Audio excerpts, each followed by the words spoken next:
नमस्कार, तपाई हेर्दै हुनुहुन्छ एपीटेक फोरम युट्युब च्यानल। मित्रहरू, के तपाई कुनै पनि बीमा कम्पनी मार्फत एजेन्ट भएर काम गर्नुभएको छ वा अभिकर्ता भएर काम गर्नुभएको छ? त्यसो भने तपाईले प्रत्येक वर्ष आफूले लिएको अभिकर्ता लाइसेन्सको नवीकरण गराउनु पर्ने हुन्छ, जुन नवीकरण गराउनको लागि इन्स्योरेन्स कम्पनी नै धाइरहनु पर्ने अवस्था थियो।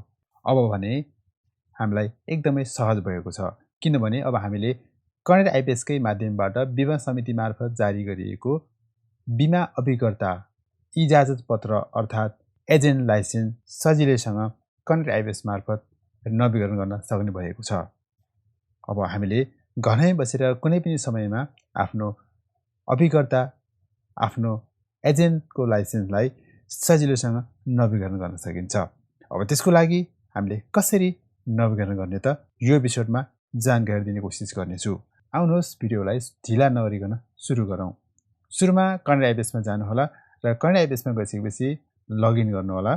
लगइन गरिसकेपछि यहाँनिर मैले अहिले डेस्कटपबाट गर्दैछु र यदि तपाईले मोबाइलबाट गर्दै हुनुहुन्छ भने तपाई मोबाइलबाट पनि यो कामलाई सजिलैसँग गर्न सक्नुहुन्छ। अहिले म यहाँनिर डेस्कटपमा छु। डेस्कटपमै रहेको यहाँनिर सेमी गभर्नमेन्ट संस्थान भन्ने एउटा अप्सन छ। पेमेन्टको सेक्सनमा तपाई यहाँनिर गएर यसलाई क्लिक गर्नुहोला र क्लिक गरिसकेपछि यहाँनिर बीमा समिति भनेर छ, जुन हामीले लिएको अभिकर्ताको लाइसेन्स बीमा समितिले दिने गर्छ। त्यसले गर्दाखेरि यहाँनिर बीमा समिति भनेर आएको छ। बीमा समितिमा क्लिक गर्नुहोला र क्लिक गरिसकेपछि यदि तपाई इन्स्योरेन्सको एजेन्ट हुनुहुन्छ भने एजेन्ट पेमेन्ट भन्नेमा चुज गर्नुहोला र होइन भने सर्भियर पेमेन्ट हुनुहुन्छ भने यहाँ सर्भियर पेमेन्टमा गएर तपाईले आफ्नो पेमेन्ट सेम तरिकाले गर्न सक्नुहुन्छ, नवीकरण गर्न सक्नुहुन्छ। अब म यहाँनिर एजेन्ट पेमेन्टमा गएँ। एजेन्ट पेमेन्टमा गइसकेपछि यहाँनिर सेन्डर डिटेल भनेर आउने छ। सेन्डर डिटेलमा एकाउन्ट नम्बर भन्ने छ। एकाउन्ट नम्बरमा तपाईले कुन ब्याङ्क मार्फत पेमेन्ट गराउने हो, जुन चाहिँ IPS मा लिङ्क भएको ब्याङ्क छ, उक्त ब्याङ्कलाई यहाँनिर चुज गर्नुपर्ने हुन्छ। त्यसपछि यहाँनिर बेनिफिसियरी डिटेल्स भन्ने अप्सन छ।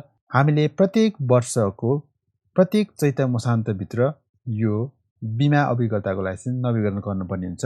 अब यहाँनिर इन्टर एजेन्ट लाइसेन्स नम्बर भनेको छ। यसमा तपाईको लाइसेन्समा इजाजत पत्र नम्बर भनेर लेखिएको ठाउँमा हेर्नु होला, जहाँ चाहिँ आफ्नो लाइसेन्स नम्बर देख्नुहुन्छ। जस्तै त्यहाँनिर लाइसेन्स नम्बर यहाँनिर टाइप गर्नु होला। यहाँनिर तपाईको आफ्नो लाइसेन्स नम्बर राख्नु होला। लाइसेन्स नम्बर राखिसकेपछि कहिलेकाहीँ तपाईलाई के हुन सक्छ भने तपाईले लाइसेन्स नम्बर राखेर यहाँनिर मेक पेमेन्ट गर्दाखेरि वा सबै डिटेल राखेर मेक पेमेन्ट गर्दाखेरि यहाँनिर लाइसेन्स नम्बरहरू नमिल्न सक्छ। यस्तो अवस्थामा तपाईले 1 2 वा डिभाइडेड त्यहाँ कुनै पनि साइन छ भने त्यसलाई छोडेर त्यो भन्दा पछाडीको अङ्कलाई मात्र यहाँनिर टाइप गर्नु होला। त्यसपछि यहाँनिर लाइसेन्स इस्यु डेट भन्ने ठाउँमा लाइसेन्सको जारी मिति लेख्नुपर्ने हुन्छ, जुन चाहिँ तपाईको लाइसेन्समा हेर्नु होला। लाइसेन्समा तपाईको जारी मिति नेपालीमा रहेको छ भने त्यसलाई अंग्रेजीमा कन्भर्ट गर्नु होला र अंग्रेजीमा कन्भर्ट गर्नको लागि तपाईले कुनै पनि वेबसाइटहरुको युज गर्न सक्नुहुन्छ। जस्तै नेपाली डेट कन्भर्टर भनेर गुगलमा सर्च गर्नुहोस् र सर्च गरिसकेपछि त्यस्ता थुप्रै वेबसाइटहरु रहेका छन् जसले इंग्लिश नेपाली डेटलाई कन्भर्ट गर्न मद्दत गर्छ। र यसै क्रममा मैले यहाँनिर हाम्रो पात्रको जुन डेट कन्भर्टर रहेको छ यसमा क्लिक गरे र क्लिक गरिसकेपछि यहाँनिर ADBS भन्ने अप्सन आउनेछ। यसमा एडीमा चुज गर्नु होला र एडीमा चुज गरेर तपाईको लाइसेन्स कति सालमा कुन मितिमा जारी गरिएको हो त्यो मिति यहाँ तपाईले राख्नु पर्ने हुन्छ। त्यसपछि यहाँबाट कन्भर्ट गरिदिनु पर्ने हुन्छ र यदि गरिसकेपछि त्यहाँनिर तल तपाईले आफ्नो लाइसेन्स कहिले जारी भएको छ त्यो मिति देख्न सक्नुहुन्छ। अब उक्त मिति अनुसार तपाईले यहाँनिर लाइसेन्स इस्यु डेट राख्नु होला।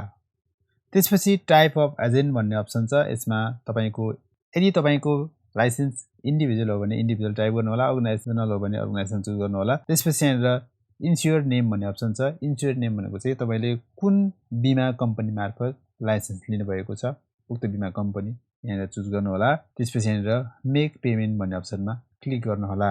यहाँ भरिएको सम्पूर्ण विवरणहरू राइट छ, म्याच गर्यो भने तपाईको नेक्स्ट पेज खुल्ने छ, होइन भने तपाईले फेरि त्यही इन्ट्री गरेको डाटाहरु एक्चुअली रिचेक गरेर मात्रै तपाईले नेक्स्ट गर्न सक्नुहुन्छ।